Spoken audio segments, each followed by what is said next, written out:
Assalamualaikum warahmatullahi wabarakatuh. Alhamdulillah wassalatu wassalamu ala Rasulillah. La haula wala quwwata illa billah, amma ba'd. Asyhadu an la ilaha illallah wa asyhadu anna Muhammadar Rasulullah sallallahu alaihi wasallam. Bismillahirrahmanirrahim. Qul ya ayyuhal kafirun a'budu ma ta'budun wala antum a'biduna ma a'budu wala ana a'budu ma abattum wala antum a'biduna ma a'budu lakum dinukum waliyadin. Shadaqallahu adzim. Shadaqu ala Rasulillah sallallahu alaihi wasallam. Ma'asyiral muslimin muslimat rahimatullah. Pertama kita panjatkan rasa puji syukur kita pada Allah Subhanahu wa taala. Salawat dan salam mari kita haturkan pada junjungan kita Nabi Muhammadin sallallahu alaihi wasallam. Mudah-mudahan kajian hari ini tentang Mi'raj adalah suatu hal yang bisa membawa kita nantinya menambah iman kita nantinya, dan kemudian kita realisasi dalam kehidupan sehari-hari agar kita dijauhkan dengan segala sesuatu yang dilarang oleh Allah Subhanahu wa taala. Ma'asyiral muslimin muslimat jamaah pencerahan bimbingan amalan yang usia muliakan.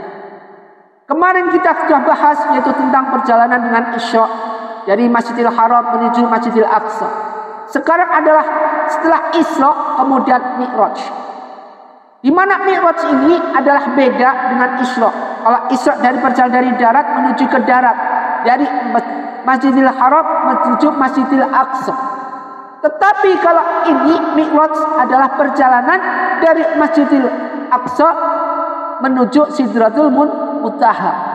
Di mana Sidratul Muntaha ini adalah kerajaan arsy Allah yang hanya baginda Rasulullah SAW aja bisa masuk.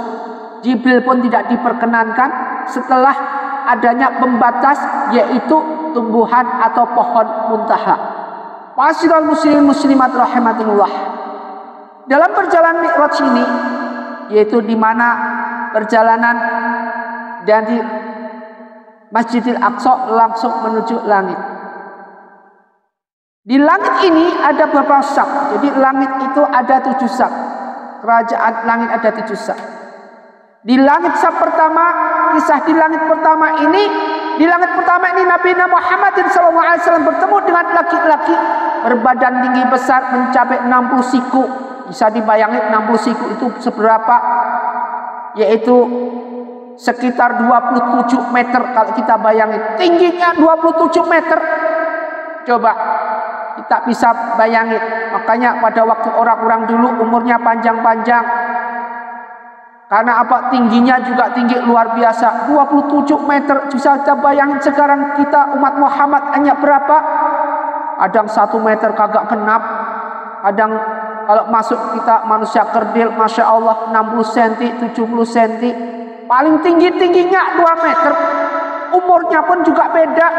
Kalau umur umat Muhammad adalah pendek-pendek, paling 63 sudah mulai oi menghadap Allah. Nabi Adam dulu umurnya ribuan tahun. Kemudian saat menoleh ke kanan, laki-laki ini tersenyum pada baginda Rasulullah SAW. Namun saat melihat ke sebelah kiri, ia menangis. Selamat bertemu wahai anak yang soleh dan Nabi yang soleh, kata laki-laki tersebut saat melihat Nabi Muhammadin sallallahu alaihi wasallam. Siapa dia? Tanya Nabi Muhammadin sallallahu alaihi wasallam. Ternyata dia adalah Nabi Adam alaihissalam yang merupakan nabi dan manusia pertama di dunia. Ada alasan mengapa Nabi Adam alaihissalam tersenyum dan menangis? Saat melihat ke sebelah kanan, dia melihat keturunannya yang masuk surga. Nabi Adam tersenyum. Kemudian sementara saat melihat ke sebelah kiri, dia melihat keturunannya masuk neraka. Nabi Adam menangis. Ini alasan Nabi Adam, kenapa Nabi Adam pada waktu itu menoleh ke kanan, kemudian tersenyum, menoleh ke kiri, kemudian menangis. Keturunannya Nabi Adam, ada yang masuk neraka, ada yang masuk surga Allah Subhanahu wa taala. Jadi di langit pertama ini, baginda Rasulullah SAW yang diajak Jibril, kemudian ini bertemu dengan salah satu penghuni langit pertama yaitu Nabi Adam alaihissalam.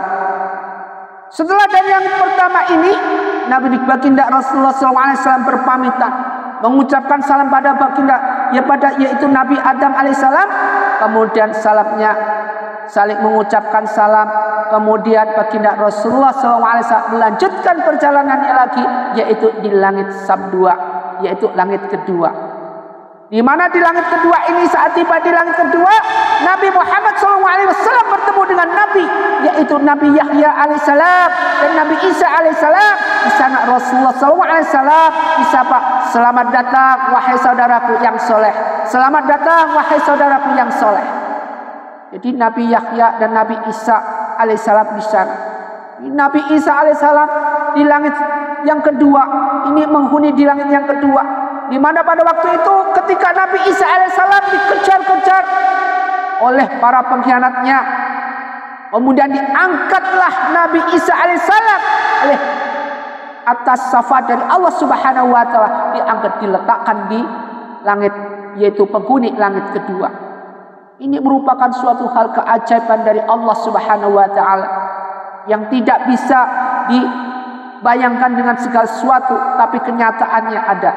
Kenyataan nyata bahwa nanti suatu saat Nabi Isa alaihissalam akan turun kembali ke bumi ketika mendekati kiamat. Ma'asyiral muslimin muslimat rahimatullah. Subhanallah walhamdulillah wa la ilaha illallah wallahu akbar, la haula wala quwata illa billahil aliyil azim. Segala sesuatu kalau Allah sudah kehendaki kun fayakun, maka terjadilah. Setelah dari langit kedua, kemudian baginda Rasulullah SAW melanjutkan lagi perjalanan di langit ketiga dengan mengucapkan salam, selamat berpisah lagi, mengucapkan salam, kemudian menuju ke langit ketiga. Setibanya di langit ketiga, Nabi Muhammad SAW bertemu dengan Nabi Yusuf alaihissalam. Saat itu Rasulullah SAW mengatakan bahwa benar ia telah diwarisi setengah daripada kegagahan dunia, setengah dari kebagusan di dunia. Nabi Yusuf alaihissalam sudah terkenal bagaimana bagusnya, bagaimana tampannya pada waktu itu, sampai orang mengiris tangannya sendiri tidak terasa karena melihat ketampanan daripada Nabi Yusuf. Makanya kita jangan sombong, jangan sok-wah, mentang-mentang terutama playboynya dunia ini merasa dirinya paling tampan. Tidak ada apa-apanya kita ini ketampanan kita dibandingkan dengan ketampanan Nabi Yusuf alaihissalam. Tidak ada apa-apanya. Maka dari itu, setengah daripada ketampanan Nabi Yusuf ini diberikan oleh orang sedunia. Bagaimana kita bisa bayangin? Kalau kita bisa bayangin semua itu, kita bisa ambil hikmahnya. Betapa banyak syukur kita pada Allah Subhanahu wa taala. Ini yang paling penting. Kemudian di langit ketiga sudah bertemu dengan Nabi Yusuf alaihissalam, melanjutkan perjalanan, mengucapkan salam perpisahan, melanjutkan perjalanan, yaitu di langit keempat. Di langit keempat ini Rasulullah SAW bertemu dengan Nabi yang pertama kali menulis menggunakan pena dengan menjahit pakaiannya, yaitu Nabi Idris alaihissalam. Nabi Idris alaihissalam merupakan Nabi yang masih hidup. Di situ disebutkan, selamat datang saudaraku, Nabi yang soleh. Sambut Nabi Idris alaihissalam kepada Rasulullah Sallallahu Alaihi Wasallam. Jadi kalau dipikir-pikir, Nabi yang masih hidup siapa saja? Ada 4 Nabi yang masih hidup. Nabi Khidir alaihissalam, Nabi Isa alaihissalam, Nabi Ilyas, Nabi Idris alaihissalam. Keempat Nabi ini masih hidup. Makanya bisa dibayangin bagaimana Nabi Isa alaihissalam sewaktu itu mendapatkan syafaat, diangkat oleh Allah Subhanahu wa taala. Bagaimana nantinya Nabi Isa alaihissalam menjelaskan kepada umatnya, yaitu umat Nasrani, nanti mendekati hari kiamat, di mana pada waktu itu dijelaskan dengan gamblang bagaimana apa pandangannya tentang kitab Injil dan segalanya sudah dijelaskan dalam Al-Quran. Ma'asyiral muslimin muslimat rahimakumullah. Perjalanan baginda Rasulullah SAW ketika bertemu dengan Nabi di langit keempat ini, yaitu Nabi Idris, kemudian melanjutkan lagi dengan perjalanan masuk ke, yaitu di langit yang kelima. Kisah di langit kelima ini, sesampainya di langit kelima ini, Rasulullah SAW kemudian bertemu dengan Nabi Harun alaihissalam, yaitu selamat bertemu wahai Nabi yang soleh dan saudaraku yang soleh. Ucap Nabi Harun alaihissalam, kemudian saling mengucapkan. Nabi Harun alaihissalam. Masya Allah bagaimana kisahnya Nabi Harun, kita bisa lihat sendiri, tidak usah diceritakan lewat sini karena waktunya tidak sampai. Di sini yang kita ambil adalah hikmah. Nabi bertemu Nabi saling mengucapkan salam. Alangkah baiknya ketika kita ketemu dengan saudara kita dengan mengucapkan salam. Assalamualaikum warahmatullahi, assalamualaikum waalaikumsalam. Itu akan lebih baik. Bukannya kita ketemu saudara kita, bro, lagi kemana bro? Donglek mau lagi kemana? Bukannya kita mengucapkan yang baik, orang yang dipanggil itu dongleknya tambah tambah marah. Akhirnya terjadi apa? Terjadilah suatu pembantaian. Pembantaian apa? Pembantaian perasaan. Artinya apa? Kita pagi-pagi sudah nyakitin orang. Padahal nanti ditanya, siapa saudara kita? Saudara kita adalah saudara kita sesama muslimin muslimah. Di situ disebutkan dalam suatu riwayat hadis Rasulullah SAW, satarul muslimin, satarul fitini wa dunya wal akhirah. Orang yang menutupi aibnya saudara kita sama-sama muslim, itu Allah akan tutupi aib kita dunia dan akhirat. Hanya kalau sesama kita sama saudara, jangan menggibah, jangan memfitnah, ngomongin yang jelek-jelek, jangan ngomongin yang baik-baik, kagak apa. Ngomongin aja jelek-jelek biasanya agak seru. Kalau ngomongin yang baik nggak seru ini. Kenapa?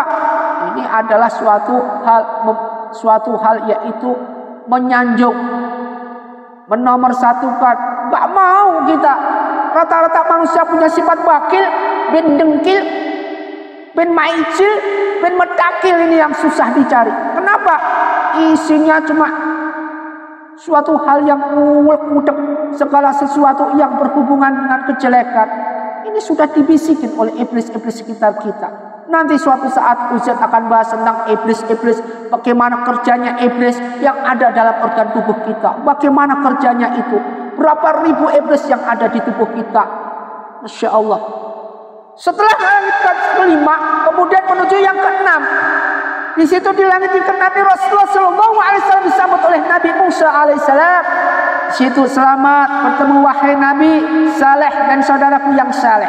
Kata Nabi Musa alaihissalam mengucapkan salam kepada baginda Rasulullah SAW.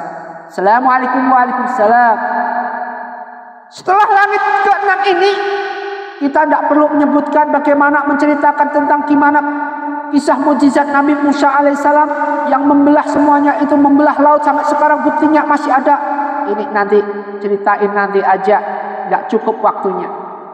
Setelah langit ke-6 ini kemudian menuju yaitu yang ke-7, langit yang terakhir ini sabnya jadi 1, 2, 3, 4, 5, 6, 7. Di langit ke-7 ini setibanya ketujuh ini Nabi Muhammad SAW bertemu dengan laki-laki tua yang sedang bersandar di Baitul Maqmur.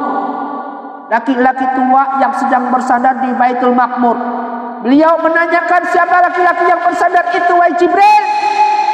Ternyata ia adalah Nabi Ibrahim alaihissalam. Masya Allah. Baitul Maqmur merupakan tempat tawaf para malaikat yang setiap harinya dimasuki oleh 70.000 malaikat. Setiap harinya dimasuki oleh 70.000 malaikat di Baitul Maqmur ini. Masya Allah. Bisa dibayangkan bagaimana putihnya, bagaimana cahayanya di sana. Bagaimana kehidupan di langit dari langit 1, 2, 3, 4, 5, 6, 7. Mereka para malaikat-malaikatil muqarrabin semua sudah dalam keadaan ada yang sujud, ada yang bersolawat, ada yang semua tugasnya dalam ketaatan malaikatil muqarrabin.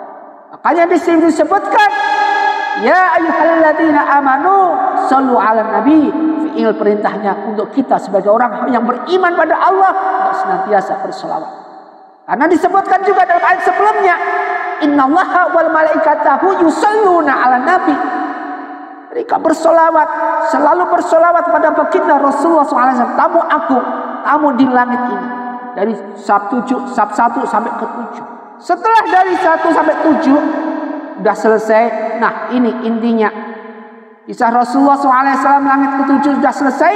Saat berada di langit ke-7, Rasulullah SAW ingin naik satu tingkatan lagi, yaitu tingkatan langit lagi.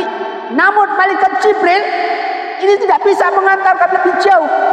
Jadi hanya sebatas Sidratul Muntaha, pohon muntaha di situ yang indah. Rasulullah gambarkan sebagaimana daunnya, sebagaimana kuping gajah, indahnya, masya Allah. Lalu naiklah Nabi Muhammad SAW ke Sidratul Muntaha, yakni suatu tempat di atas langit ketujuh, dan di dekatnya ada surga. Keindahan Sidratul Muntaha tak bisa digambarkan, bahkan Rasulullah SAW sampai terkagum-kagum melihatnya, terkagum-kagum melihat keindahan daripada Sidratul Muntaha ini, masya Allah. Keindahan Sidratul Muntaha kita aja, ketika kita melihat keindahan jembatan kaca aja, masya Allah. Ketika kita melihat jembatan kaca, rasa ketakutan kita ada, yaitu apa?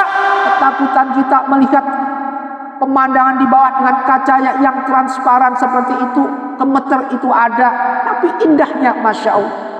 Ini merupakan suatu hal nanti di sana seperti itu, di mana kita bayangin bagaimana langit itu. Kita naik pesawat aja berapa ribu, 3.000, 6.000 mile, kita lihat ke bawah sudah kelihatannya seperti itu.